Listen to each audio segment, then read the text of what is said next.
So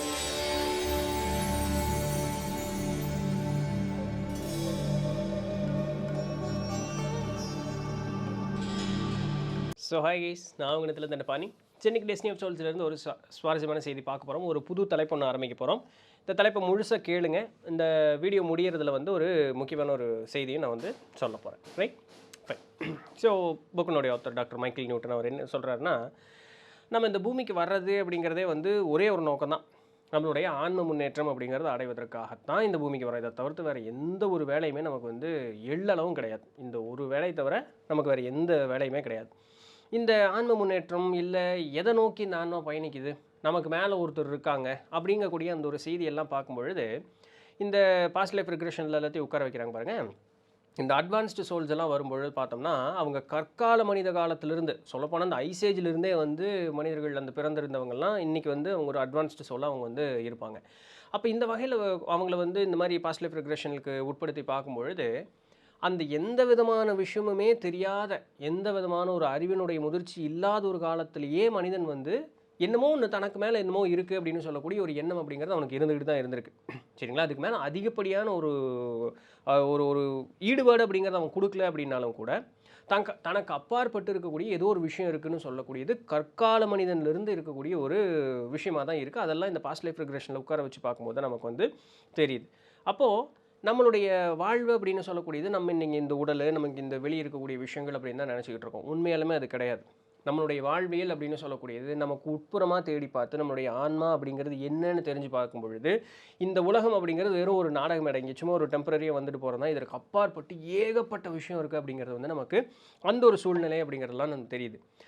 அந்த ஒரு புரிதல் அப்படிங்கிறது நமக்கு வரும்பொழுது அந்த இடத்துல எல்லாமே பேலன்ஸ் ஆயிரும்.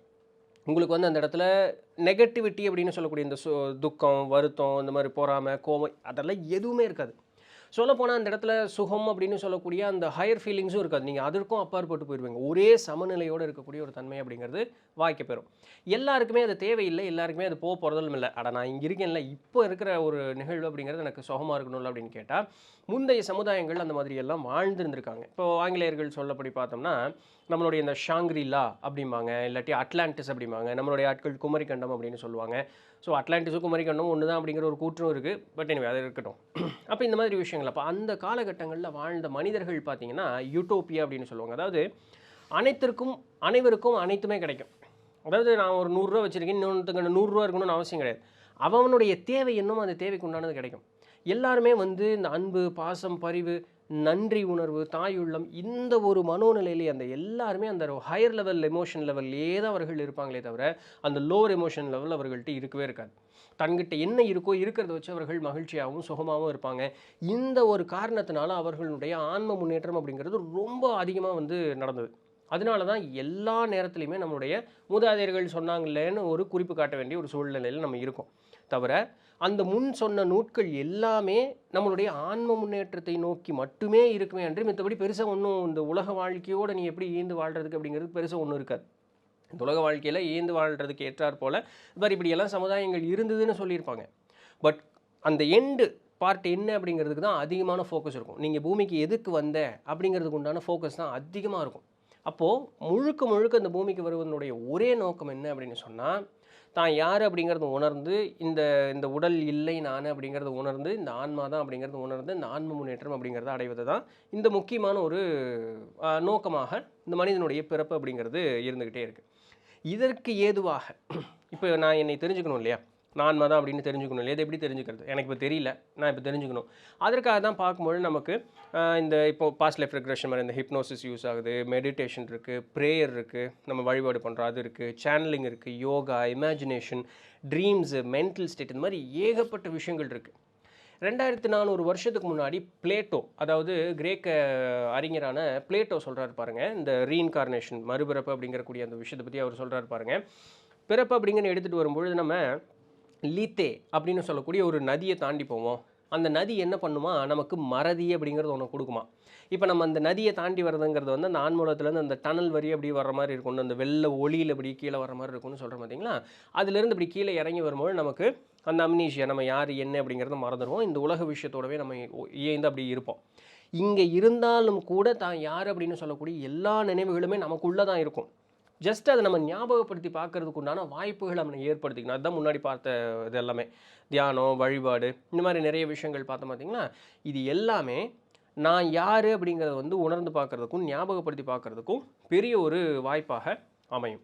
இந்த மாதிரி நம்ம ஒரு முயற்சி எடுத்து, நான் யார் அப்படிங்கிறது வந்து ஒரு அணுவளவு நம்ம உணர்ந்து பார்த்துட்டோம் அப்படின்னு சொன்னாலும் கூட, நம்மளுடைய எதிர்காலம் ரொம்ப விரிவடைஞ்சதாகவும், ஒரு வித்தியாசமானதாகவும் நம்மளுடைய எதிர்காலம் அப்படிங்கிறது இருக்கும். பிகாஸ் உங்களுக்கு எல்லாமே கிளாரிட்டி ஆயிடுச்சு. நீங்க யாரு? என்ன? எதுக்காக வந்தீங்க? என்ன பண்ணிட்டு இருக்கீங்க? உங்களுக்கு எல்லாமே கிளாரிட்டி ஆயிடுச்சு. ரோடு வந்து உங்களுக்கு தெளிவா தெரியுது. தெளிவா தெரிஞ்ச ரோட்ல உங்களுக்கு பயமே இருக்காது. இல்லையா? ஸோ அந்த மாதிரி ஒரு விஷயம் அப்படிங்கிறது இந்த இடத்துல ஈஸியா நடக்கும். இது நடக்கணும். இதற்கு நம்ம சுய முயற்சி அப்படிங்கிறது எடுக்கணும் அப்படிங்கிறது இங்க இருக்கக்கூடிய நமக்கு முக்கியமான ஒரு கேட்ச். So self Discovery. நீ யார் அப்படிங்கிறது முதல்ல உனக்கு நல்லா தெரிஞ்சுக்கோ அப்படிங்கிறது இங்க இருக்கக்கூடிய ஒரு கேட்ச். ஸோ இதுக்கு இருக்கக்கூடிய ஒரே வழி என்ன அப்படின்னு சொன்னா, ஆன்ம ஞானத்தை தேடி அலைவது மட்டுமே இதற்குண்டான ஒரு வழி. அதற்காக குடும்ப குலங்குட்டி விட்டுட்டு போகணும்னு அவசியம் இல்லை. இருந்த இடத்துல இருந்தே தாராளமாக நம்மளால எல்லா விஷயத்தையும் தெரிஞ்சுக்கவும் முடியும், அதை பயிற்சி செய்யவும் முடியும். இப்போ இதில் என்ன பியூட்டி அப்படின்னு சொல்லி பார்த்தோம்னா, இப்போ நம்ம இருக்கக்கூடிய நூற்றாண்டுக்கு முந்தைய நூற்றாண்டுகள்லாம் பார்க்கும்பொழுது மனிதர்களுக்கு இந்த மறதி அப்படிங்கிறது நிறைய உண்டு. அவர்கள் வந்து ஆன்ம ஆராய்ச்சி, அதாவது அந்த பழைய சூப்பராக ஹை பீக்கில் இருந்த சமுதாயம் எல்லாம் முடிஞ்சு போச்சு. இப்போ அடுத்து நம்மளுடைய ஒரு பாட்டன் பூட்டன் அவங்க அளவுக்கெல்லாம் வரும்பொழுது இந்த மாதிரி பேச்சுகள் அவர்களுக்கு எதுவும் இல்லை. அவங்க வந்து சர்வைவலில் தான் இருந்தாங்க. என்னை நான் பாதுகாத்துக்கிட்டா போதும், என்னுடைய குடும்பம் குழந்தை குட்டியை பாதுகாத்தா போதும், சொத்து சேர்க்கணும், இந்த மாதிரி விஷயத்தில் தான் இருந்தாங்க. நம்ம இந்த ஆன்மூலகம், அந்த ஆன்ம முன்னேற்றம் அதை பற்றினால் பெரிய எந்த ஒரு யோசனையோ அந்த ஒரு ஈடுபாடோ அவர்களுக்கு இல்லை. அவர்கள்ட்ட அப்படி ஒன்று சொன்னீங்கன்னாலும் கூட நம்ப மாட்டாங்க. சரிங்களா? அப்போ இந்த அம்னீஷியா அப்படின்னு சொல்லக்கூடிய அந்த மறதி இருக்குது பார்த்தீங்களா? நம்ம யார் என்ன அப்படிங்கிறது இது இருந்தது, ரொம்ப ஸ்ட்ராங்காக இருந்தது. நீ யாருன்னு உன்னை வந்து நீ கண்டுபிடிச்சி இது பண்ணும் அப்படின்னு சொல்லிட்டு. காலம் அப்படியே மாறுது. 20ஆம் நூற்றாண்டு வருது. 20ஆம் நூற்றாண்டு அப்படி வர வர வர வர அந்த மனித வாழ்வியல் வந்து மோசமாக தான் போயிட்டு இருக்கு. இப்படி மேலே போனோம், அப்படியே கீழே இறங்குறான். 21ஆம் நூற்றாண்டு வந்து பார்க்கும்பொழுது படு மோசமாயிட்டான். எதில் படு மோசமாகறான்னா, நிறைய ட்ரக்ஸு, கம்ப்ளீட்டாக அந்த ஆல்கஹாலு, ட்ரக்ஸு அந்த மாதிரி விஷயத்துக்குள்ளே கம்ப்ளீட்டாக இறங்கி மனிதன் தன்னுடைய சுயநிலை அப்படிங்கிறது முழுக்க முழுக்க மறந்துட்டான். தான் ஆன்மா அப்படிங்கிறது அவன் முழுசும் மறந்து எது சொன்னாலும் ஏற்றுக்கக்கூடிய மனோநிலையில் இல்லாமல் போய் அவனுக்கு வெறும் கோபம், அந்த சர்வைவல் இன்ஸ்டிங்க்ட் அதிகமாக இருக்குது. ஊரை சுற்றி ஏகப்பட்ட ஓவர் பாப்புலேஷன், இந்த உலகம் வந்து இதுக்கு மேலே தாங்காதுன்னு சொல்லக்கூடிய அளவுக்கு ஓவர் பாப்புலேஷன் ஆகிட்டு இருக்கு. சுற்றுச்சூழலை வந்து நம்ம அழிச்சிக்கிட்டே இருக்கோம்.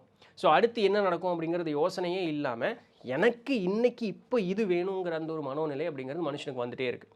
அப்போது ஆண் உலகத்தில் பார்த்தோம் அப்படின்னு சொன்னால், நீ உன்னை கண்டுபிடி அப்படின்னு சொல்லி நமக்கு எல்லாம் அந்த பழைய விஷயங்கள் எல்லாமே ஞாபகப்படுத்தாமல் கீழே அனுப்பிச்சி வைக்கிறாங்க. பெருசாக இந்த மாதிரி விஷயங்களை சொல்லித்தரதுக்கும் ஆட்கள் இல்லாமல் இருந்தாங்க. ஸோ நம்மளே தான் அதை முயற்சி செஞ்சு இது பண்ணி பார்க்கணும் அப்படின்னு சொல்லக்கூடிய ஒரு சூழல் அப்படிங்கிறது இருந்தது. ஆனால் இது அவங்களுக்கே ஒரு பெரிய ஒரு ட்ராபேக்காக வந்துடுச்சு. நான் யாருனே தெரில, இங்கே வர்றேன், இங்கே வர்க்கிறது தான் எனக்கு எல்லாமே நிஜம்னு நம்ம நம்ப ஆரம்பித்தோன்னே, இங்கே இருக்கக்கூடிய சுகங்கள் தான் நான் உண்மைன்னு நம்ப ஆரம்பித்தோன்னே, நான் இதுக்கு ஆட்கொள்ளப்பட்டேன். இதுதான் எல்லாமே அப்படின்னு சொல்லக்கூடிய ஒரு மனோநிலை, ஒரு எண்ணத்திற்கு நான் கீழே வந்துட்டேன். இதனால் என்ன ஆகி போச்சு, ஆன்ம முன்னேற்றம் அப்படிங்கிறது பெருவாரியாக நடக்காமையே போச்சு. அப்போ பழைய காலங்களில் வந்து அந்த காலம் அப்படி மாற மாற இன்னைக்கு நம்ம இருக்கிறது உங்களுக்கு புரியும் இல்லையா, நம்ம எப்படி இருக்கோம் அப்படிங்கிறது உங்களுக்கு புரியும். அதுக்காக பழைய காலம் ரொம்ப மோசம், இந்த 20ஆம் நூற்றாண்டுலாம் வர வர ரொம்ப மோசம் அப்படின்னு சொன்னால், ஒரு 50-60 வருஷத்துக்கு முன்னாடி மனிதனுடைய வாழ்வியல் அப்படிங்கிறத காட்டிலும் இன்றைக்கி நம்மளுடைய வாழ்வியலுங்கிறது பரவாயில்ல. அன்னைக்கு இருந்த மெடிக்கல் திங்ஸுக்கு, அன்னைக்கு இருந்த ஒரு நம்மளுடைய சேஃப்டி அப்படிங்கிறதுக்கு இன்றைக்கி நம்ம வந்து ரொம்பவே நல்லாயிருக்கும். டெக்னாலஜிக்கல் இம்ப்ரூவ்மெண்ட் இருக்குது, எல்லாமே நல்லாயிருக்கு. ஆனால் அந்த மனித நேயம்னு ஒன்று இருக்குது பார்த்தீங்களா, ஹியூமனிட்டி அப்படின்ட்டு, நம்மளுடைய சொகுசுக்கு உண்டான விஷயங்கள் எல்லாமே மேலே வந்துடுச்சு. மனித நேயம்ங்கிறது கீழே போயிடுச்சு. இங்கே மனித நேயம் இருந்தால் மட்டும்தான் ஆன்ம முன்னேற்றம் அப்படிங்கிறதே நடக்கும். அன்ஃபார்ச்சுனேட்லி அது எதுவுமே நடக்கலை. மனுஷன் வந்து முழுக்க இந்த போதை வஸ்துக்களுக்கு கீழே போயிட்டான். தெய்வத்தை பார்க்கணும், அந்த ஆன்மாவை உணரணும்னு சொன்னாலே சுயமுயற்சி அப்படிங்கிறது அவனுக்கு எடுக்கிறதுக்கு விருப்பம் இல்லாமல் அதற்கே ஒரு போதை அப்படிங்கிற ஒரு தன்மை கீழே போயிட்டான். இதற்கு மேலே இந்த மாதிரி மனுஷங்களை வந்து தன்னுடைய சுயநிலை என்ன அப்படிங்கிறது தெரியாமல் இவனை வந்து அப்படியே வச்சுட்டு இருந்தா இவன் வந்து இன்னும் ரொம்ப மோசமாக கீழே போயிடுவான். அப்படிங்கிறதுனால தானோ என்னவோ அவர் டாக்டர் சொல்கிறார். அதனால தான் என்னவோ இந்த 21ஆம் நூற்றாண்டுலேருந்து எல்லாமே பார்க்கும் பொழுது இந்த ஹிப்னோதெரப்பி இல்லை மெடிடேஷனு இந்த மாதிரி விஷயங்கள் மூலமாக நிறைய செய்திகள் அப்படிங்கிறது வெளியே வர ஆரம்பிக்குது. இந்த ஆன்ம உலகம் அப்படிங்கிறது ஒன்று இருக்குது, ஆன்மான்னு ஒன்று இருக்குது அப்படின்னு சொல்லக்கூடிய அந்த பழைய செய்திகள் எல்லாமே அப்படியே தலையெடுக்க ஆரம்பிக்குது முழுக்க. அப்போது மனுஷன் வந்து தான் யார் அப்படிங்கிறது உணர்ந்து இந்த ஈகோ அப்படின்னு சொல்லக்கூடிய நம்மளுடைய அகம்பாவம்னு இருக்குது பார்த்தீங்களா, அதிலிருந்து மீண்டு வெளியே வந்து தன்னுடைய நிலை உணர்வதற்கு இவர்கள் இப்படி ஒரு ஏதுவான ஒரு காரியம் பண்ணியிருக்கிறாங்க தான் நினைக்கிறேன். பிகாஸ் இவ்வளோ ஒரு சேஞ்ச், ஒரு சின்ன ஷார்ட் பீரியட் ஆஃப் டைமில் இந்த அளவுக்கு இது ஒரு சேஞ்சும் அதிகமாக பேசுபடு பொருளாக இது மாறுது அப்படின்னு சொன்னால் கண்டிப்பாக இவர்கள் இந்த ஒரு காரியத்தை செஞ்சுருப்பாங்க. பிகாஸ் இந்த உலகம் அப்படிங்கிறது வந்து எந்த நேரத்தில் எப்படி வேணாலும் மாற்றி அமைக்க முடியும். அதுதான் இதில் இருக்கக்கூடிய பியூட்டியை. இந்த உலகம் அப்படின்னு சொல்லக்கூடியது எந்த நேரத்தில் எப்படி வேணாலும் மாற்றி அமைக்கலாம். பிகாஸ் ஆண் உலகம் அப்படிங்கிறது முழுக்க முழுக்க மகிழ்ச்சி. அந்த இடத்துல ஒரு போட்டி பொறாமை, அந்த அகம்பாவம் அதெல்லாம் அங்கே ஒன்றும் கிடையாது. அங்கே ரொம்ப சாந்தமாக இருக்குது. அதுக்கு ரைட் ஆப்போசிட்டாக இப்போ பூமி இருக்குது. முதல்ல ஆண்முலகம் எப்படி இருந்தது அப்படியே தான் பூமி இருந்தது. இன்றைக்கி அப்படியே ஆப்போசிட்டாக போச்சு. ஆண்முலகம் ஒரே மாதிரி ஸ்டேபிளாக தான் இருக்குது. ஆனால் கீழே பூமி அப்படிங்கிறது ரொம்ப மோசமாக போச்சு. அப்போ இதற்கு உண்டான காரணம் என்னென்னா, அவன் யாருன்னு மறந்துட்டான். தன்னை யாருன்னு தேடிக்கணும் அப்படின்னு சொல்லக்கூடிய அந்த நிலையும் மறந்துட்டான். அப்போ இதை அவனுக்கு ஞாபகப்படுத்தணும் அப்படிங்கிறதுனால தான் இது எல்லாமே அந்த கேட்டை ஒவ்வொன்றா ஓப்பன் பண்ணுறாங்க. கம்ப்ளீட்டாக அந்த மென்டல் பிளாக்கெல்லாம் நீக்கிறாங்க. அதற்காக ஒவ்வொரு ஆட்கள் வர்றாங்க இந்த மாதிரி. அப்போது இது வந்து என்ன சொல்கிறது, மத ரீதியாகவும் இல்லை அறிவியல் ரீதியாகவும் நம்மளால் பார்க்க முடியும். நல்லா புரிஞ்சுக்கணும். மத ரீதியாக போகும்பொழுது அதற்குன்னு ஒரு சில கட்டுப்பாடுகளும் ஒரு கட்டமைப்பு அப்படிங்கிறது உண்டு. இறைத்தன்மை அப்படிங்கிறது தேடி போகிறதுக்கு அப்படிங்கிறதுக்கு அதுக்குன்னு ஒரு கட்டுப்பாடு அப்படிங்கிறது உண்டு. இந்த மெட்டாஃபிசிக்கல் இந்த சயின்ஸ் வகையில் வரேன். எல்லாமே உடம்பு தான், மூன்றாவது கண் இருக்குது, பைனல் கிளாண்ட் இருக்குது, இங்கே வேறு எனக்குள்ளே சிஎஃப்எஸ் ஓடுது அப்படி இப்படின்னு சொல்லி ஹிப்னோதெரப்பி, பிஎல்ஆர் அந்த மாதிரி எல்லாம் சொல்லி அப்படி போகிறது ஒன்று இருக்குது. இப்போ இது ஆன்ம ரீதியாக போய் மத ரீதியாக போய் உள்ளே தேடி பார்த்து போர் அடிச்சும் அப்படியே டேக் டைவர்ஷன் எடுக்கிறான். இந்த மெட்டாஃபிசிக்கல் இதுக்கு வரான், சயின்ஸ் ரீதியாக வரான். சயின்ஸ் ரீதியாக போனவன் எல்லாத்தையும் தெரிஞ்சுக்கிட்டு இப்படி இருக்கா, அப்போ ஆன்மீகம் என்ன சொல்லுதுன்னு போகிறான். இங்கே வர்றான். ஒரு கட்டத்தில் எல்லோரும் மீட் ஆகுறாங்க. இல்லை ஒருத்தர் ஒவ்வொரு பாதை பிடிச்சிட்டு போயிட்டுருக்காங்க. இப்போ எதில் போனாலும் சரி, ஒன்று விட்டுட்டு இன்னொன்று ஓடுனாலும் சரி, இல்லை ரெண்டையுமே மேர்ஜ் பண்ணி இருந்தாலும் சரி, இந்த ரெண்டுமே பார்த்தீங்க அப்படின்னு சொன்னால் ஆன்ம முன்னேற்றத்துக்கு வழி கொடுக்காது. காரணம் என்னென்னா, ஆன்ம முன்னேற்றம் முழுக்க முழுக்க அவரவருடைய சுய ஈடுபாட்டை பொறுத்தது. இது அவரவருக்கு. இந்த உலகத்தில் எல்லா மனிதர்களும் ஒரு தனிப்பட்ட ஒரு குணாதிசயத்தோடு பிறக்கிறாங்க. ஒரு மனிதன் போல் இன்னொரு மனிதன் இருப்பதில்லை. அப்போ அவனுக்கு எது சூட்டபுளாக இருக்குமோ அதை தான் அவன் தேர்ந்தெடுத்து ஆன்ம முன்னேற்றத்துக்கு போகணும். எல்லாத்தையும் கொண்டு போய் கோயிலுக்குள்ள அடையன்னு சொல்கிறதோ, எல்லாத்தையும் மந்திரம் சொல்லுன்னு சொல்கிறதோ, எல்லாத்தையும் பூஜை ஒன்றுன்னு சொல்கிறதோ, இல்லை எல்லாத்தையும் சயின்ஸ் ரீதியாக பிடிச்சி இழுக்கிறது அப்படின்னு சொல்லக்கூடியது அர்த்தமே இல்லை. அவனுக்கு எந்த வகையில் தெய்வத்தை பார்க்க முடியுமோ அந்த வகையில் தெய்வத்தை பார்க்கறதுக்கு அனுமதிப்பது அப்படின்னு சொல்லக்கூடியது ரொம்ப ரொம்ப முக்கியமான விஷயம். சமுதாயம் கண்டிப்பாக அதை அனுமதிக்காது. அப்போது அவரவர் தன்னுடைய சுய விருப்பத்தின் பேரில் அப்போ அவன் தேடி பார்க்கணும். முதல்ல அவன் தேடி பார்த்து இது எது சரி, எது தவறு, எது சுலபமான ஒரு வழி அப்படிங்கிறத அவன் தேடி பார்த்து அதில் அவனுக்கு எது கம்ஃபர்டபுளாக இருக்கோ அந்த வழியை பிடிச்சிட்டு போய் தான் யார் அப்படிங்கிறது உணர்வதற்குண்டான வழி அப்படிங்கிறத பார்க்க வேண்டும். அப்போ நான் இந்த வழியில் போனால் நான் எனக்கு இது கிடைக்குமா, இந்த வழியில் போனால் இது கிடைக்குமா, இந்த முறையை பயன்படுத்தினா எனக்கு நல்லது கிடைக்குமா அப்படின்னு கேட்டால் இது எதுனாலையுமே நல்லது கிடைக்காது. காரணம் என்ன? நீ எப்படி இங்கு வாழ்ந்தாய் அப்படிங்கிறதான் இங்கே முக்கியமே. உன்னை நீ உணர்ந்தாயா, உணர்வதற்காக எடுத்த முயற்சிகளில் இந்த பூவுலகில் நீ எப்படி வாழ்ந்தாய், இவ்வளோதான் அங்கே ஆன்மூலத்துக்கு போனால் நடக்கும். ஏன்னா அங்கே மேலே யாரையும் நம்மளை கட்டி வச்சுட்டு இந்த பொம்மை மாதிரியெல்லாம் நம்மளை ஆட்டி வச்சுட்டு இருக்கிறதெல்லாம் இல்லை இல்லையா? ஸோ இங்கே எல்லாம் எழுதுறா, இவன் இப்படி எழுதிட்டான்டா, எல்லாத்தையும் எழுதுறா அவனை வந்துட்டு மேலே வரட்டுண்டு அவனை வச்சுக்கிறேன்டா அப்படிங்கிற மாதிரி எல்லாம் அங்கே யாரும் ஒன்றும் இல்லை. இங்கே நம்மளுடைய முடிவை நம்ம தான் இங்கே எடுக்கிறோம். நமக்கு நல்லது நடக்கணுமா கெட்டது நடக்குமாங்கக்கூடிய முடிவையும் நம்ம தான் எடுக்கிறோம். சரிங்களா? அப்போ இது என்ன ஆகுது அப்படின்னு சொன்னால், எல்லா முடிவுகளையும் நம்ம எடுத்து கடைசியில் நமக்கு அடுத்த பிறப்பு எடுக்கிறதுக்கு உண்டான முடிவுகளையும் யாரும் எடுக்கிறோம், எல்லாமே நம்ம தான் எடுக்கிறோம். அப்போ முழுக்க முழுக்க இந்த ஆன்ம ரீதியான ஒரு முன்னேற்றத்திற்கும் ஒரு பயணத்திற்கும் யார் எதை தேர்ந்தெடுத்து முன்னாடி போகிறது? அவரவர்களே அந்தந்த பாதையை தேர்ந்தெடுத்து முன்னாடி போக வேண்டும். அப்போ அந்த போகிற வழியில் நீங்கள் எப்படி இங்கே வாழ்க்கையை வாழ்ந்தீங்கன்னு மட்டும்தான் மேலே பார்ப்பாங்க. இவன் பார் இந்த பாபா படத்தில் சொல்கிற மாதிரி நான் இத்தனை தடவை குளித்தேன், இத்தனை தடவை பல்லு விளக்குனேன், இத்தனை தடவை பூஜை பண்ணேன், எனக்கு ஒன்றும் நடக்கலை, அவனுக்கு மட்டும் நடந்து அந்த மாதிரி தான். அப்போ நீங்கள் எத்தனை தடவை நீங்கள் என்ன பண்ணீங்க, எத்தனை சாமியை கும்பிட்டீங்க, எத்தனை தடவை கும்பிட்டீங்கிறதெல்லாம் முக்கியம் இல்லை. நீ அந்த நேரத்தில் உன்னுடைய மனோநிலை எப்படி இருந்தது, உன்னுடைய வாழ்ந்த வாழ்க்கையில் உன்னுடைய மனோநிலை எப்படி இருந்தது, இதுதான் அங்கே முக்கியம். அது சரியில்லை, வெறும் செயல் தான் நடக்குது அப்படின்னு சொன்னால் அதற்கு ஒரு காலத்தில் ஆன்மீகத்தில் ஒரு மரியாதையே கிடையாது. வெறும் செயல், வெறும் ஒரு ஒன்று ட்ரை ஆக்ஷன் மட்டும்தான் இருக்குது. அதில் ஒன்றுமே இல்லை, ஒரு ஈடுபாடே இல்லை, ஒரு உப்புச்சோரத்தே இல்லை. உப்புச்சோரத்தை என்னது, மனசுலேருந்து வரணும். அதே இல்லை அப்படின்னு சொன்னால் உங்களுடைய எந்த செயல்பாடுகளுக்கும் அர்த்தமே இல்லை. அதனால தான் எந்த ஒரு காரியத்தையும் ஈடுபாடோடு செய்யணும்னு நம்மளுடைய பெரியவங்க சொன்னாங்க. அன்போட ஆத்மார்த்தமாக அந்த ஒரு காரியத்தை செய்யுங்கிறது சொன்னதுக்கு உண்டான காரணம் இதுதான். அப்போது ஆன்மீகம் அப்படிங்கிறது வந்து பெர்ஸ்பெக்டிவ் நம்ம எப்படி பார்க்குறோமோ அது போல தான் நமக்கு வந்து அது தெரியும். பார்க்கக்கூடிய கோணத்தை பொறுத்து ஆன்மீகம் அப்படிங்கிறது தெரியும். எல்லாரும் பெருமாளை பார்க்கணும், எல்லாரும் சிவனை பார்க்கணும், எல்லாரும் முருகனை பார்க்கணுன்னா முடியாது. ஒருத்தருக்கு முருகனை பார்த்தா பிடிக்கும், ஒருத்தருக்கு சிவனை பார்த்தா பிடிக்கும், ஒருத்தருக்கு பெருமாள், ஒருத்தருக்கு ஜீசஸ், ஒருத்தருக்கு எல்லாரும் அவங்க கோணத்தில் சாமி ஒன்று தான். அவங்கவுங்களுக்குன்னு ஒரு ஒரு பார்க்கக்கூடிய ஒரு கோணம்னு இருக்குது. அந்த இறைவனை அணுகக்கூடிய முறை அப்படிங்கிறது ஒன்று இருக்குது. அதில் நான் பெரிய ஆள் நீ பெரிய ஆள்னு அடிச்சுக்கிறதுல இங்கே அர்த்தமே இல்லை. இதை தான் நான் முன்னாடியே சொன்னேன். நீங்கள் அவனுக்கு பிடிச்ச மாதிரி அந்த இறையை நோக்கி போகிறாங்க, அவ்வளோதான். இது வந்து அவங்களுடையது. அந்த கண்ணோட்டம் நாளைக்கு மாறவும் செய்யலாம். அதில் அதுவும் பியூட்டி இருக்குது. அப்போ உங்களுக்கு எது சரின்னு அப்போ அந்த அந்த ஒரு க்ரோத் நமக்கு வந்துகிட்டே இருக்குது பார்த்தீங்களா, அது நம்ம அக்செப்ட் பண்ணிக்கணும். இப்போ எல்லாம் ஒன்றா வந்து எல்லாத்தையும் அக்செப்டன்ஸ் வரும்போது அவன் ஒரு மனோநிலைக்கு அந்த இடத்துல வரும். ஓ எல்லாமே ஒன்று தானா அப்படின்னு வரும்போது அவன் படி பேசாமல் உட்காந்துருவான். இதுதான் ஒரு பாதை அப்படின்னு சொல்லக்கூடிய. இதை வந்து நீ வாடா இங்கே வாடா அப்படின்னு நல்லா இழுக்கலாம் முடியாது, இழுக்கவும் கூடாது. அப்படி ஒருத்தன் இழுக்கிறான்னா நீ அவனை நம்பிட்டு அந்த இடத்துக்கு போனேன்னா நீ உன்னுடைய இண்டிவிஜுவாலிட்டி தொலைச்சிட்டேன்னு அர்த்தம். உன்னால் நீ வந்து ஆன்ம முன்னேற்றம் அப்படிங்கிறது உனக்கு அடைவது ரொம்ப ரொம்ப சிரமமாயிரும். நிறைய நேரத்தில் முடியாமல் போகிறதுக்கு உண்டான காரணமே அதுதான். ஏன்னா உன்னுடைய நேச்சர் அது கிடையாது. அவ்வளோதான், வேறு ஒன்றும் இல்லை. உங்களுடைய நேச்சர் அது கிடையாது.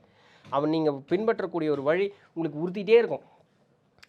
குடும்பம் சொல்லுது, சமுதாயம் சொல்லுது, என்ன பண்ணுறது, நான் வேறு வந்துட்டேன், இது விட்டுட்டு போகிறக்கும் மனசு இல்லை, ஆனால் எனக்கு அதில் ஈடுபாடும் இல்லை, அது நல்லா இருக்கிற மாதிரி இருக்குது. போ, உன் மனசு அதுதான் சொல்லுதுன்னா போ, அதை நீ பின்பற்று. ஏன்னா அதுதான் உன்னோட இண்டிவிஜுவாலிட்டி. உனக்கு இறைவனை அடைவதற்கு உண்டான வழிபாதை இங்கே ஈஸியாக கண்ணுக்கு தெரியுதுன்னா அப்போ அந்த இடத்த நீ தேர்ந்தெடுத்துக்கலாம் இல்லையா. இவ்வளோதான். ஒரு டாக்டர் அதுதான் சொல்கிறார். அப்போது இந்த உடல் அப்படிங்கிறத நம்ம எதை பொறுத்து எடுத்துகிட்டு வரோம், நம்மளுடைய முன்வினை கர்மங்கள் பொறுத்தோம். முன்னாடி என்ன செஞ்சோம், அதனுடைய விருப்பு வெறுப்பு என்ன, அதை நான் வந்து இன்னும் வளர்த்திக்கணுமா இல்லை நான் திருத்திக்கணுமா, அதை பொறுத்து எனக்கு அடுத்த உடல் அப்படிங்கிறது கிடைக்கிது. நம்ம ஏற்கனவே பார்த்துருக்கோம்.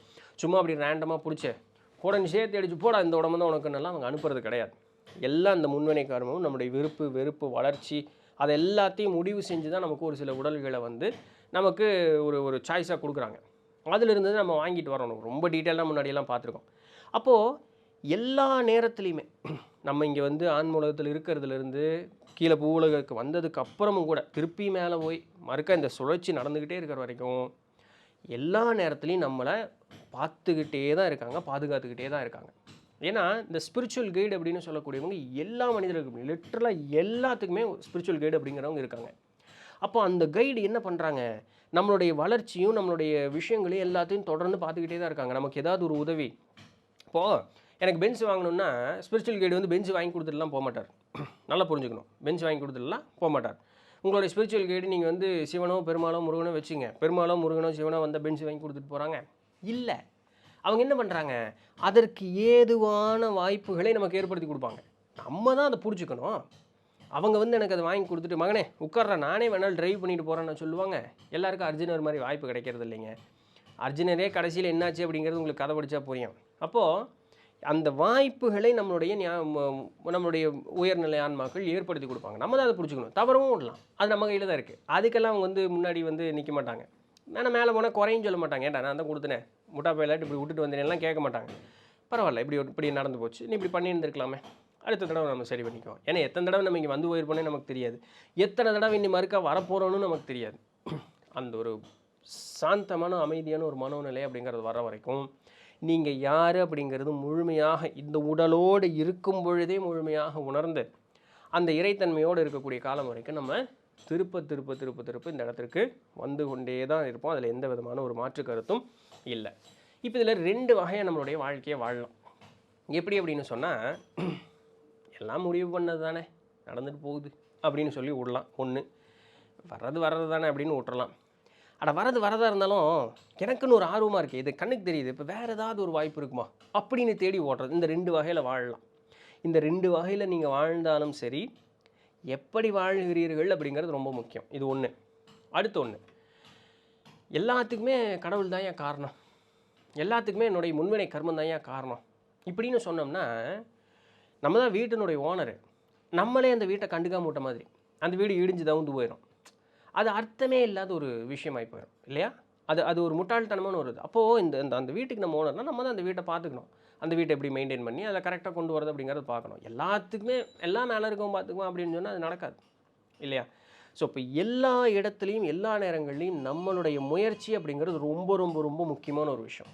அதற்கு பெரியவர்கள் வந்து அனுகிரகம் செய்வார்கள், ஆனால் அந்த அனுகிரகத்தையும் நம்ம வாங்கி அதை பயன்படுத்துறது அப்படிங்கிறது நம்ம கையில் தான் இருக்குது. இதெல்லாம் நம்ம ரொம்ப கவனமாக பார்த்துக்கணும். அப்போது வெளிப்புறமாக நான் போய் சாமியை பார்ப்பேன் அப்படின்னு சொல்லி, இறைவன் சாமின்னு ஒன்று இருக்குது அப்படின்னு சொல்லி பார்க்கக்கூடியவர்கள், நான் இறந்த பிறகு இறைவனோடு சேருவேன் அப்படின்னு சொல்லி வெளிப்புறமாக இறைவனை தேடக்கூடியவர்கள் சொல்லுவாங்க. தனக்குள் தேடக்கூடியவர்கள், அனுதினமும் ஒரு நொடிப்பொழுதும் நித்தமும் அந்த இறைவனோடவே இருந்து இறைவனாகவே அவர்கள் வாழ்வார்கள். நம்மளுடைய கலாச்சாரத்தில் ரெண்டுமே, உலகத்தில் எல்லா கலாச்சாரத்திலையும் இந்த ரெண்டையுமே வாழ்ந்து காட்டினவங்க உண்டு. தெய்வமாக பார்த்து தெய்வத்து கூட போய் சேர்ந்தவர்களும் உண்டு, வாழ்ந்த காலத்திலேயே தெய்வமாக வாழ்ந்தவர்களும் உண்டு. அப்போ இந்த ரெண்டு வகையிலையுமே இறைவனை நம்மளால் அடைய முடியும். எதை தேர்ந்தெடுத்துட்டு போகிறோங்கிறது பொறுத்தது தான். அப்போ இந்த தேர்ந்தெடுக்கிறது அப்படின்னு சொல்லக்கூடியது நம்மளுடைய குடும்பம், நம்மளுடைய கலாச்சாரம் நமக்கு ஒரு வழிபாதை போட்டு கொடுக்கும். அது ஏற்கனவே ஒரு டிஃபைன்டாக இருக்கும். அது ஒரு ஈஸியஸ்ட் பாத்தில் போயிருப்பான். ஆனால் அது ஆரம்பித்தது நல்லா ஆரம்பிச்சிருக்கும். இன்றைக்கி நம்ம எப்படி இருக்குன்னு நமக்கு தெரியாது. இருந்தாலும் அதை நான் ரிஃபைன் பண்ணி கண்டுபிடிச்சி, ஓ இதா அப்படி அப்படியா அப்படின்னு போனால் அது புத்திசாலித்தனம். ஓகே, அதில் பிரச்சனை இல்லை. அப்படி இல்லைப்பா, எனக்கு இன்னொன்று ஈஸியாக இருக்குது, அங்கே போகிறதுக்கும் நமக்கு தைரியம் இருக்கணும். சரிங்களா? அப்போது எல்லாம் கடைசியில் போய் எங்கே நிற்கும்? இந்த மாதிரி எந்த பாதைகளையும் பின்பற்றணும்னு அவசியம் இல்லை. நான் யாருங்கிறதுக்கு ஒரு அமைதியான ஒரு மனோநிலையில் இருந்து அந்த அன்பு, பாசம், பரிவுன்னு சொல்லக்கூடிய அந்த ஹையர் ஃப்ரீக்வன்சி இமோஷன்ஸை வந்து நான் தூண்டிட்டேன்னா போதும். ட்ரான்ஸ்ஃபர்மேஷன் அப்படிங்கிறது ஆட்டோமேட்டிக்காக நமக்குள்ளே நடக்க ஆரம்பிக்கும். ஸோ இது வந்து ரொம்ப ரொம்ப முக்கியமாக நமக்கு வந்து தெரிஞ்சிக்க வேண்டிய ஒரு விஷயம். அப்போது ஒரு விஷயத்த சொல்லி இந்த சாப்டர் முடிக்கிறாரு. என்ன அப்படின்னு சொன்னால், ஒரு ஆன்மா வந்து மேல் உலகத்திலேருந்து கீழ் உலகம் வருவதற்கு முன்னதாக உங்களுடைய மனோநிலை எப்படி இருக்குது அப்படின்னு கேட்கும்பொழுது அவங்க என்ன சொல்கிறாங்க, பூமிக்கு வர்றது அப்படின்னு சொல்லக்கூடியது, நான் என் வீட்டை விட்டுட்டு ஒரு வெளிநாட்டுக்கு போகிற மாதிரி, ஒரு ஃபாரின் லேண்ட், என்னுடைய வீட்டை விட்டு என்னோட ஒரு ஃபாரின் லேண்டுக்கு போகிற மாதிரி ஒரு இடம். அது வந்து கொஞ்சம் வித்தியாசமாக தான் இருக்கும். ஏன்னா வீட்டை விட்டு யாருக்கு தான் வெளியே போகிறதுக்கு பிடிக்கும் இல்லையா? வீடு வந்து சுகமாக இருக்குது, இங்கே அன்பு, பாசம், பரிவுன்னு எல்லாமே இருக்குது. எனக்கு என்ன வேணும்னாலும் கேட்டால் கிடைக்குது. என்னை பார்த்துக்கிறதுக்கும் ஆள் உண்டு. என்னை வந்து சொல்லி வளர்த்துறதுக்கு எல்லாத்துக்கும் ஆள் உண்டு. எல்லாம் சூப்பரான இடம். அதை விட்டுட்டு நான் இன்னொரு இடத்துக்கு, ஒரு கரடாக இருக்கிற ஒரு இடத்துக்கு போகிறேன். அப்போ எனக்கு ஒரு வித்தியாசமாக தெரியும். பட் இருந்தாலுமே இது ஒரு நல்ல ஒரு வாய்ப்பு. பூமி அப்படிங்கிறது ஆமாம் கஷ்டமான ஒரு இடம் தான், இல்லைன்னு சொல்ல. அங்கே வந்து துன்பம் நிறையா இருக்குது, ஏற்ற இறக்கங்கள் நிறையா இருக்குது. நம்மளுடைய மனது பொறாமல் நம்ம வந்து அடுத்தவர்களுக்கு செய்யக்கூடிய தீங்கோ, அவர்கள் மனது பொறாமல் நமக்கு செய்யக்கூடிய தீங்கோ, அப்போ இதெல்லாம் நம்ம எதிர்கொள்ள வேண்டிய சூழல் அப்படிங்கிறது இருக்குது. இங்கே நன்மையும் இருக்குது, தீமையும் இருக்குது, எல்லாமே இருக்குது. கஷ்டம், நன்மையும் பிரச்சனை இல்லை, துன்பம் இருக்கா? இருக்குது, ஏகப்பட்டது இருக்குது, வகையெல்லாம் இருக்குது, எல்லாம் இருக்குது, எல்லா வகையிலையும் இருக்குது. அதை எதிர்கொண்டு நீ அமைதியான ஒரு டாலரன்ஸ் அப்படிங்கிறத நீ வளர்த்திக்கிட்டே அப்படின்னு வச்சுக்குவேன், எல்லாத்தையும் சமமாக பார்க்கக்கூடிய அந்த ஒரு மனோநிலை நீ வளர்த்துக்கிட்டேன்னு வச்சுக்குவேன், நீ தான் பெரிய ஆள், அவன் தான் உண்மையாலுமே வந்து ஆன்ம முன்னேற்றம் அப்படிங்கிற அடைஞ்சு அல்ல அந்த ஒரு பாதையில் போகக்கூடியவன் அர்த்தம். அப்போ இந்த ஒரு வாய்ப்பு நமக்கு எதற்காக கொடுக்கப்பட்டிருக்கு? பிறவா நிலை அப்படிங்கிறது பெறுவதற்காக, இறைவன்னா யாருங்கிறதை உணர்வதற்காக இந்த ஒரு வாய்ப்பு அப்படிங்கிறது நமக்கு ஏற்படுத்தி கொடுக்கப்பட்டிருக்கு. அப்போ இது வந்து ரொம்ப வந்து முக்கியமான ஒரு விஷயமாக இருக்குது. ஸோ அதனால் பூமிக்கு வர்றது வந்து இது ஒரு டெஸ்ட்டு தான். என்னுடைய முன்னேற்றம் எப்படி இருக்குது அப்படிங்கிறத பார்க்குறதுக்குன்னா ஒரு டெஸ்ட்டு தான். நான் அதை மகிழ்ச்சியாக ஏற்றுக்கிறேன். இது வந்து எனக்கு கிடைச்ச ஒரு பெரிய ஒரு கிஃப்ட், ஒரு வரப்பிரசாதமாக தான் நான் இதை பார்க்குறேன் அப்படிங்கிறாரு அந்த ஆன்மா.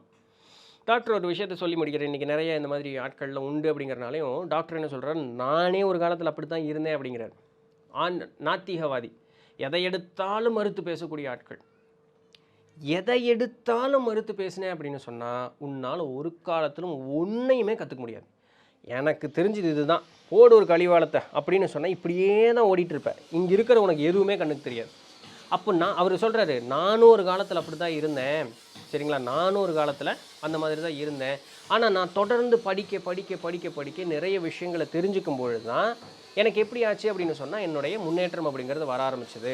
அதனால் இன்றைக்கி உலகத்தில் வந்து எந்த ஒன்று கையில் கொடுத்தாலுமே அதை வந்து மறுத்து பேசுகிறதுக்கு வந்து ஆட்கள் அப்படிங்கிறது நிறைய பேர் இருக்காங்க.